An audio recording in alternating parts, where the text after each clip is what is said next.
Bonjour et bienvenue dans une nouvelle vidéo de Samsha Guidance. Aujourd'hui, comme le titre l'indique, on va essayer de voir au-delà de ces notions de bien et de mal. On va essayer d'introduire peut-être, si vous le souhaitez, une nouvelle notion qui s'appelle la limite. Quelle est la limite?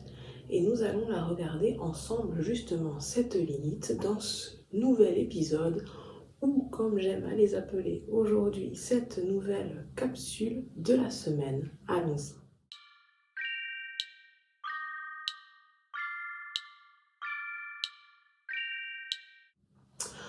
Donc, comme vous l'avez vu dans d'autres épisodes précédents, cette notion que nous avons en fait d'attacher et de juger chaque chose comme étant bien ou mal peut parfois occasionner des problèmes et même parfois des difficultés psychologiques à aller au-delà de ces notions pour se libérer du contrôle et même de l'emprise de certaines personnes.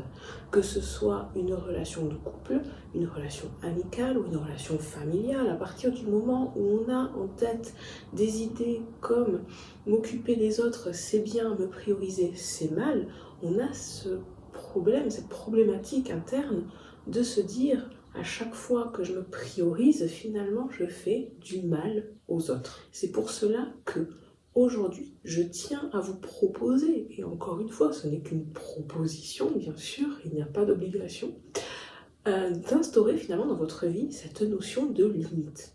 On parle souvent en spiritualité de quelle est ma limite? Quelle est ma limite dans cette situation?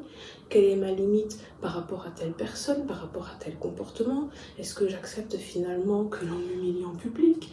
Est-ce que finalement j'accepte que telle personne fasse ci? Ou est-ce que j'accepte, vous voyez un petit peu ce que je veux dire? Bon, peu importe. Donc ici, ce n'est même plus une histoire de regarder le comportement. C'est une histoire finalement de se dire quelle est la limite que je perçois dans certaines actions du quotidien. Par exemple, on dit, en règle générale, qu'offrir un cadeau, c'est bien. Voilà, nous sommes à la période de Noël, imaginons, et en famille, on va se dire, c'est bien de s'offrir chacun des petits présents, des petits cadeaux. Bon, des petits ou des gros, on fait ce qu'on veut. Et finalement, j'aimerais vous dire, effectivement, cette croyance populaire est que faire des cadeaux, c'est bien. Mais qu'en est-il alors de tous ces cadeaux qui sont là, encore une fois, pour vous manipuler, pour obtenir ce que l'on veut de vous, ou même parfois de ces cadeaux qui sont là juste pour vous rappeler à chaque fois que vous le regardez que vous avez finalement, entre guillemets, une dette. Voilà. Comme j'avais vu une fois en histoire de l'art, parce que j'ai fait ces études d'histoire de l'art, on disait que à l'époque antique, je ne sais plus quelle période, il y avait une histoire de don et de contre-don. C'est-à-dire que quand on était invité quelque part, finalement, on y allait, on nous offrait énormément de nourriture, énormément de présents, et ensuite c'était à nous de recevoir la personne pour faire exactement la même chose. Et finalement, cette histoire de don et de contre-don, ce qu'on nous avait dit à l'époque, c'est que ça ne s'arrêtait jamais. C'était toujours comme ça. Et finalement, on s'imposait de recevoir la personne parce que c'était la coutume. Et donc là, moi, j'aimerais vous dire, effectivement, on dit faire des cadeaux, c'est bien. Ok, faire des cadeaux, c'est bien, il n'y a pas de souci. Mais alors, quelle est la limite de ce cadeau? Est-ce que la limite de ce cadeau, ce ne serait pas forcément, ou finalement, quand même, une idée et une relation d'amour qui est créée entre les deux personnes? Parce qu'à partir du moment où vous offrez un cadeau pour manipuler la personne, est-ce qu'on peut encore dire que ce cadeau, c'est bien? Et pour autant, la croyance populaire dit que faire des cadeaux, c'est bien. Donc comment fait-on? Comment fait-on? Eh bien, aujourd'hui, je vous propose d'instaurer une limite. Et de vous demander, quand vous faites ce cadeau, est-ce que vous le faites par amour ou pour obtenir finalement quelque chose de quelqu'un? Quand vous aidez cette personne, est-ce que vous le faites par amour ou est-ce que vous souhaitez encore une fois quelque chose de cette personne? Parce que voilà, c'est ça. À un moment donné, les dinadas et les guides aussi, peu importe, parce que finalement ils sont tous paroles d'amour, on dit, dans la vie, il y a deux possibilités, ok? C'est soit l'amour, soit le reste. Donc, à partir du moment où vous avez une action qui est posée, que ce soit de vous ou d'autres personnes, qui diffère de l'amour, c'est forcément qu'il n'y aura pas d'énergie positive dedans. Ce sera des énergies lourdes, des énergies négatives, où finalement la personne attend de vous quelque chose, la personne essaie de vous contrôler, de vous manipuler, et finalement, vous aussi, dans votre réponse à cette action, vous pouvez plus tard essayer de la manipuler, de la comprendre. Parce que revenons sur cet exemple du cadeau. Donc, finalement, cette personne vous a offert un cadeau. Ce cadeau, c'était de la manipulation. Parce que 2 jours plus tard, comme par magie, comme par enchantement, elle revient vers vous et elle vous demande de l'aider. Vous vous sentez redevable. Pourquoi? Je ne sais pas, parce que finalement, cette énergie qu'il y a eu dans ce cadeau vous fait comprendre que vous êtes redevable. Parce que rappelez-vous quand même, quand on parle de spiritualité et d'énergétique, même de science, que tout est énergie, et que finalement l'énergie qui a été mise dans ce cadeau, c'était ok en dehors de la beauté du cadre qui vous a été offert. On va dire que c'était un cadre pour rendre l'exemple le plus probant, en dehors du cadre qui vous a été offert, que vous trouvez beau. Il y a une énergie dans ce cadre. L'énergie, c'est tu as accepté ce présent, tu me dois quelque chose. Vous, peut-être que vous avez l'impression de ne pas le percevoir, mais peut-être que votre corps le perçoit, peut-être qu'une autre partie de vous le perçoit. Et donc cette partie-là, quand cette personne vient vous voir et qu'elle vous demande quelque chose, vous vous dites « mince, mais attends, elle m'a quand même offert ça, moi je lui ai pas offert un truc si énorme, ou alors je m'attendais pas à ce qu'elle m'offre un truc comme ça, et comment je fais maintenant parce que j'ai pas envie de l'aider, mais en même temps ça se fait pas parce qu'elle m'a aidé, et tati et tata. » Et vous voyez, le mécanisme se met en route. Du coup, vous, qu'est-ce que vous allez faire? Vous allez aider cette personne. Vous allez aider cette personne.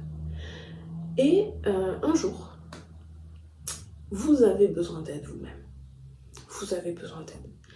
Et comme par enchantement, encore une fois, vous vous dites « ah ben attends, je sais, je vais appeler telle personne, cette personne qui m'avait offert le cadre. » Et donc, à cet instant, ce qui se passe, c'est que vous attendez qu'elle vous dise oui. Vous attendez qu'elle vous dise oui, tout simplement parce que vous-même, vous vous êtes forcé à un moment donné à l'aider.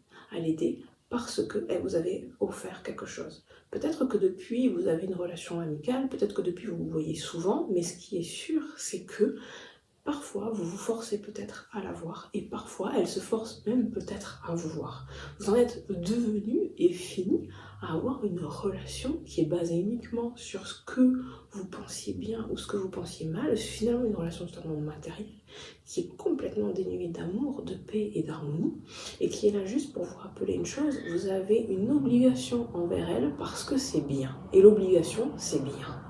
Lâcher cette personne, dire la relation ne peut pas continuer, c'est mal. Donc vous persistez, vous continuez, vous continuez. Et cette relation finalement devient de plus en plus toxique, sans même que vous vous en rendiez compte. Tout simplement parce que votre échange d'énergie depuis le début, ou en tout cas à un moment donné, est devenue si négative, est devenue si éloignée de l'amour pur et divin que on vous souhaite tous, ok, cet amour pur et divin. Et vous en êtes tellement éloigné dans cette relation, c'est tellement devenu une relation d'obligation, ok, que vous n'arrivez même plus à vous rendre compte que vous vous êtes empêché d'exprimer l'amour qui était en vous. Donc, on en revient à l'exemple. Finalement, vous attendez de cette personne qu'elle vous aide. Et vous allez vous dire, potentiellement, je ne veux plus voir cette personne parce qu'elle a refusé de m'aider. Alors qu'en vérité, le problème, c'est je ne veux plus voir cette personne parce que je me suis tellement obligée à l'aider que je n'accepte pas qu'elle ne m'aide pas quand je le lui demande. Et c'est ainsi que se créent finalement parfois les relations toxiques, les relations amicales qui étaient belles au début et qui finissent par se gangréner et par être une fracture horrible en fait, parce que parfois les ruptures amicales, et j'en parlerai sûrement sur cette chaîne aussi dans des capsules, finissent parfois par nous faire du mal et mettre des stigmates qui ne s'en vont pas facilement et qui viennent nous empêcher, encore une fois, de rencontrer les amis que l'on mérite. Des amis qui nous aideraient à développer, à ressentir l'amour de nous-mêmes et des autres. Voilà pourquoi je vous propose aujourd'hui de regarder, finalement, non pas ce qui est bien, non pas ce qui est mal, mais quelles sont les limites de chaque chose. D'accord? Donc, encore une fois, je vous propose ce petit exercice écrit, parce qu'ici, on fait souvent des exercices écrits, pour vous permettre d'avoir les idées déjà plus claires. Et je vous propose ensuite, d'ailleurs, des petits exemples où vous pouvez marquer vous-même quelle est, selon vous, la limite de chacune de ces actions, de chacun de ces comportements, pour regarder encore une fois ce qui est de l'amour et ce qui n'en est pas. Sur ce, je vous souhaite une magnifique journée ou soirée en fonction du moment où vous regardez la vidéo. À la semaine prochaine. Bye bye.